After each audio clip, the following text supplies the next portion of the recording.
படம் பார்க்குற ஒரு ஒரு கல்ச்சர் வந்து திருப்பி ஜாஸ்தியாக இருக்குது.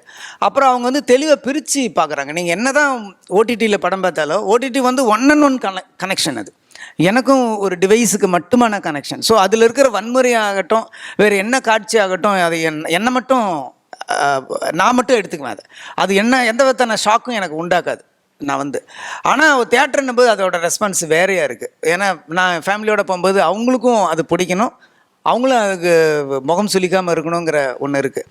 எப்படி இருந்தாலுமே ஓடிடிக்கு அப்புறம் ஆடியன்ஸோட ரசனை வந்து பல மடங்கு நல்லா இருக்குது. ரொம்ப ரொம்ப என்ன சொல்கிறது, நல்ல கருத்துக்கள், நல்ல விதமான புது புது தாட்ஸ் வருது. ஓடிடியில் வந்து உங்களுக்கு மெயினாக வந்து ஒரு வரைமுறை கிடையாது. இந்த சீனை இவ்வளோ தான் சொல்லணும்னு ஒன்று இல்லை, டீட்டெயிலாக சொல்லணும்னு இருக்குது. அப்புறம் பார்க்குறாங்க, பார்த்துட்டு எனக்கு த்ரில்லர் பிடிக்கும், அதனால் நான் இதை பார்க்குறேன் அப்படின்றாங்க. நான் ஹாரர் எனக்கு பிடிக்கும், இதை பார்க்குறேன் அப்படின்னு சொல்கிறாங்க. ஸோ ஓடிடியோட வளர்ச்சி வந்து ஜனங்களுக்கு வந்து இப்போ பெரிய ஒரு ரசனையை வளர்த்துருக்கு. அது மட்டும் கிடையாது, இன்றைக்கி வந்து வீட்டில் வேலை செய்கிறவங்க எல்லாமே அந்த கிச்சன் பக்கத்துலேயே வச்சிடுறாங்க.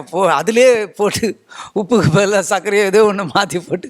ஆனால் ஓடிடியோட வளர்ச்சிங்கிறது நம்மளோட ஹால், கிச்சன், பெட்ரூம் எல்லா வரைக்கும் வந்துருச்சு. இன்னும் சொல்லப்போனால் ட்ராவலில் நான் இப்போ சொன்ன மாதிரி நானே ட்ராவல் டைமில் நம்ம பார்க்குறோம், நல்ல ஒரு யூடியூப் வீடியோஸ் ஆகட்டும் இல்லை பத்திரிகைகள் ஆகட்டும் பார்த்துட்ருக்கோம். கண்டிப்பாக ஓடிடியோட வளர்ச்சி வந்து ரசனையை வந்து மேம்படுத்தியிருக்குன்னு தான் சொல்ல முடியும்.